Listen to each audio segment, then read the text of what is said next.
Holy Gospel according to Mark. One Sabbath, Jesus was going through the grain fields. And as they made their way, his disciples began to pluck heads of grain. The Pharisees said to Jesus, "Look, why are they doing what is not lawful on the Sabbath?" And Jesus said to them, "Have you never read what David did when he and his companions were hungry and in need of food?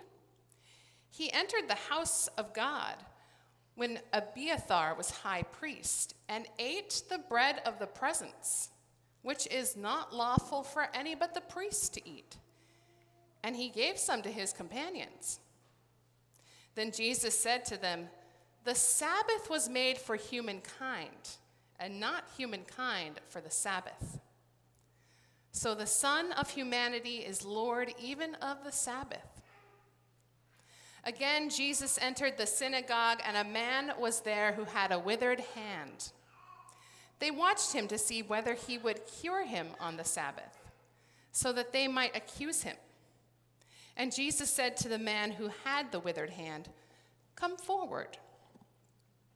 Then he said to them, "Is it lawful to do good or to do harm on the Sabbath? To save life or to kill?" But they were silent. He looked around at them with anger.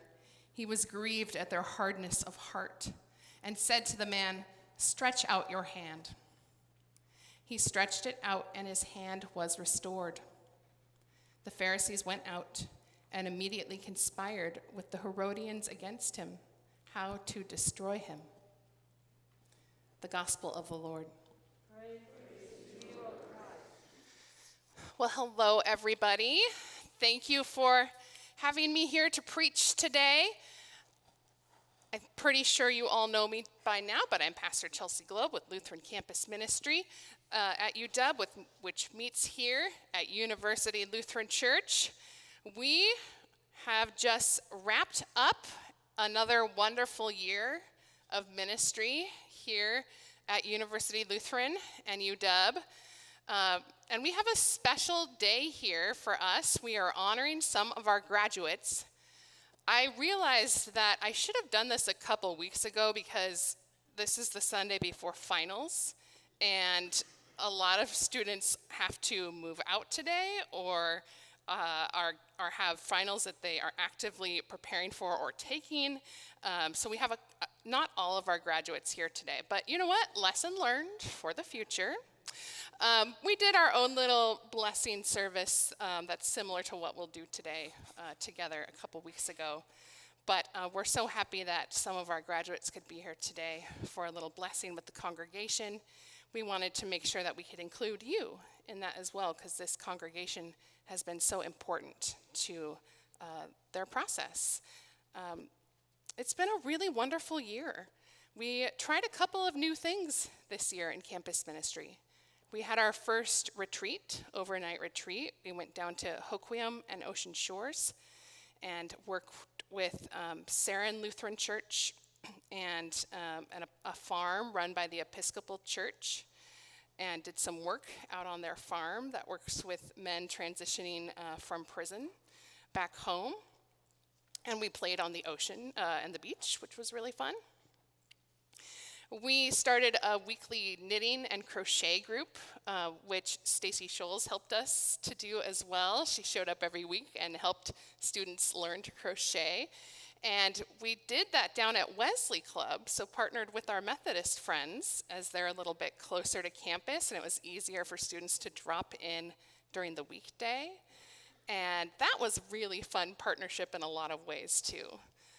We also did a weekly Bible study on campus that we called Queer Bible Study. So it was an opportunity to really dig into the text from that perspective, and was really a good resource for some of our students who really needed some healing from growing up in more conservative spaces and needed to rehear some of those stories that they knew really well, but from a very different perspective. So we started from the beginning with creation and moved through Genesis and kind of reoriented ourselves to some of those old stories of Genesis. So it's been a lovely year of campus ministry, and I realized after this year, all of the students who started with me 3 years ago when we first began in person here at University Lutheran will be gone, will have graduated. So it's a momentous year, a big year of changeover and shifting. And so this year's class holds a big piece of my heart as they go forward into the world.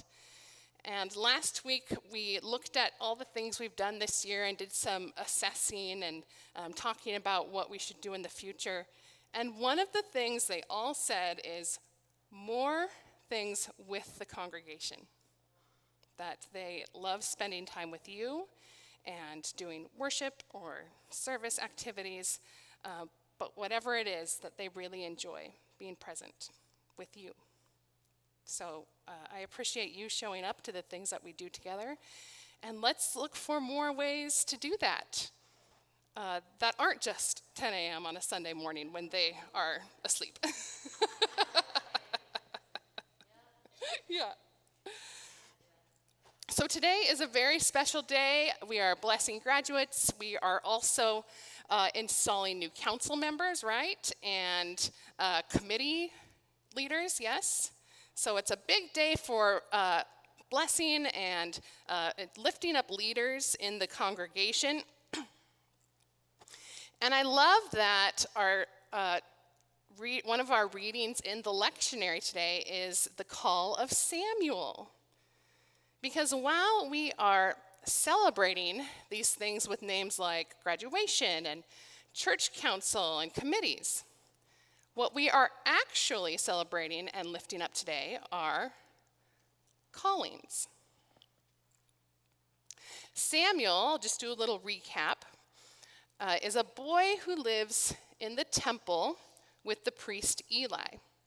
So before we encounter him in chapter 3 of 1 Samuel, his mother Hannah has dedicated him to God's service, kind of as a thank you to God for the gift of Samuel, because she was thought to be barren, and she had gone to the temple and said, God, please give me a child, and God did, and so she said, I will dedicate this child to God's service. So Samuel lived in the temple, and he lived there for most of his life, training with Eli to be a priest. And so one night, little Samuel hears what he thinks is Eli calling him from the other room. Samuel, Samuel. And he gets up and he goes to Eli and he says, what is it? Here I am. Eli has no idea what he's talking about and sends him back to bed. And then it happens again and again. And finally, old Eli realizes, okay, it's not me. This must be God talking to him. And he tells Samuel how to respond. He gives him the words. He tells him to say, speak, Lord, for your servant is listening. And Samuel does. And once he says that, God talks a lot. We don't hear that in our reading today. But God gives Samuel all kinds of information. It's a little awkward because it's mostly about how terrible Eli's sons are. Makes things a little awkward for Samuel when he has to repeat that back to Eli later, but you can go and read that yourselves. And in the process, Samuel becomes the new messenger, the new prophet for the people of Israel. So I love this story for a couple of reasons. First, I love that Samuel is just a kid. We don't know exactly how old he is, but we know he's young. This is an unexpected event, we're told, for anyone of any age at this time. It says the word of God was not known in the land, that God didn't just speak to people at this time. But especially, it was not expected that God would come and speak to a kid. Second, I love that Eli, the expert, he didn't know what was happening at first. It took him a while to figure it out.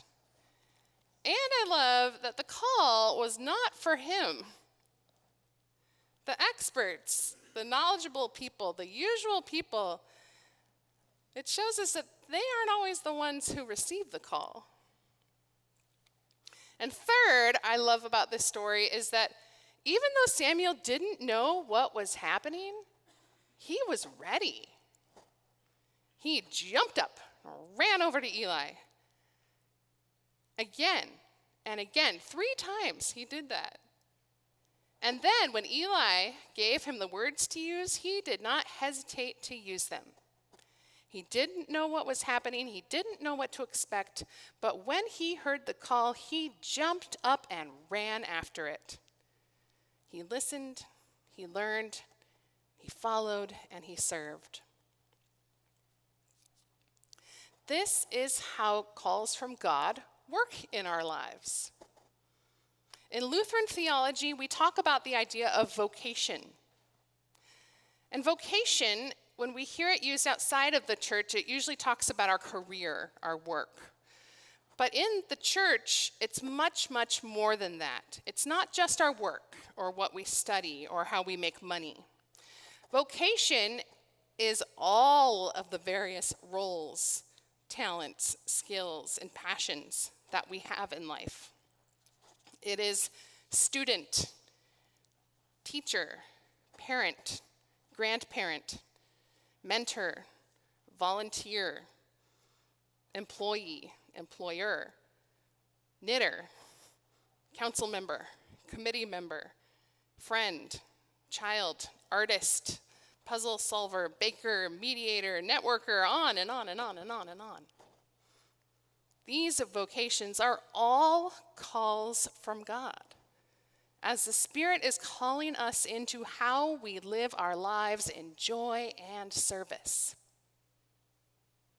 And often it can feel a lot like it did for Samuel.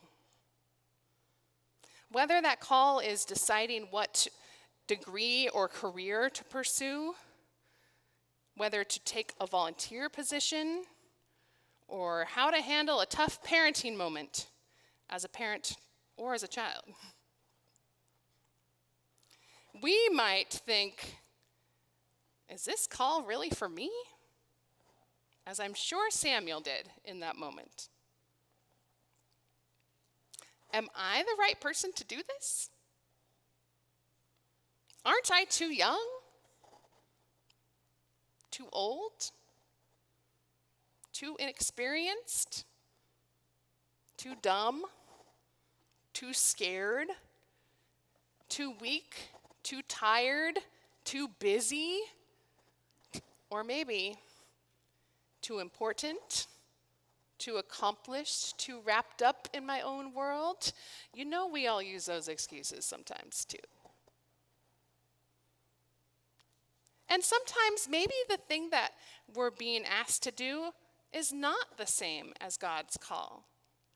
It's okay if you're feeling that you need to say no to being asked to be council president or be on my board if that's not in your capacity, right? Saying no is an important skill also. That's part of discerning God's call. But when we've done that discernment, upon hearing a call or an invitation, and we feel, despite misgivings or fear or worries, when we feel that deep sense of yes, that this is where I need to be, that is a call. That is vocation. And we can take a lesson from Samuel and be ready to jump up, maybe not literally in all of our cases, and go when we hear that call and realize what is happening. And like Samuel, it might take trusted partners and mentors to discern and understand the call. So have people in your life who you can turn to sort out these various callings and opportunities that come your way. And like Samuel, it might take a while between the time of hearing the call and when we can really act upon it. To use a clergy example, I went to seminary with many women who were in their 60s, because when they were growing up, being a pastor was not an option for them. Even though they heard that call and they felt strongly called, they had to wait for the institution to also hear and discern God's call. And right that long time injustice that had happened. And like Samuel, sometimes that call isn't always clear at first. For myself, I wanted to be on Broadway when I first graduated from college. I was a musical theater major. And now here I am. It's okay for things to change and shift as plans move and change, as life goes along, as you continue to grow and learn and find what brings you and others the most joy in the world. So as you move into this new work, this new phase of life, this new vocation, whether that's life after graduation, whether that's this new volunteer opportunity here in this congregation, remember, you are called to this.